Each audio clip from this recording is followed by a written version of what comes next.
Is there a way to find your true passion, or is that just a cliche? Well, it's definitely a cliche, and it's the sort of thing that actually annoys me quite a lot about New Age thinkers, and I would more or less put Joseph Campbell in that category.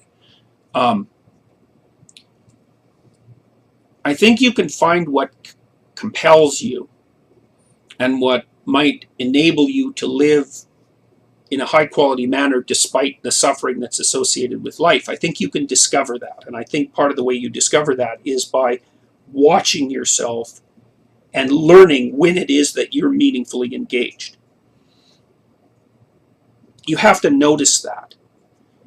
It's something that happens to you in some sense rather than something that you do. You have to notice when you're meaningfully engaged.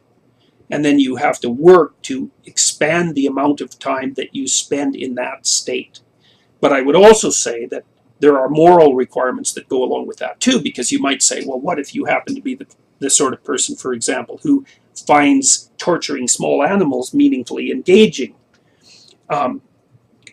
It seems like that's the sort of meaningful engagement that you probably don't want to expand.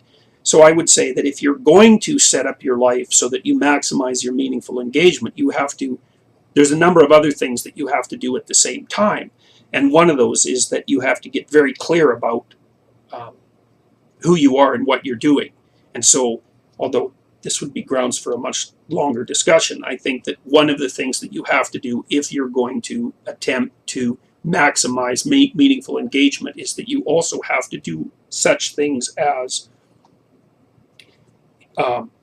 endeavor to stop deceiving yourself and other people in every way you possibly can.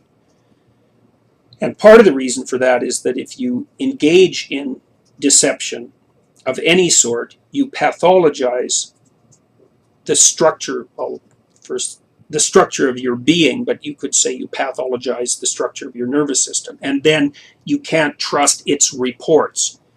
So if you're going to rely on your nervous system's reports of meaningful engagement to guide your future activities, you better do everything you can to make sure that you're not filling that nervous system with the kind of garbage that's going to make it malfunction and give you false reports.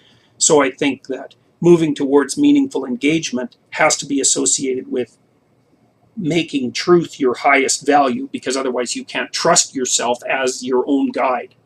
I mean, the Catholics have struggled with this for a long time from a theological perspective, because the Catholic position, roughly speaking, is that human beings are so steeped in sin that they can't trust their own instincts in relationship to good and evil, and have to use the church and the priesthood as an intermediary.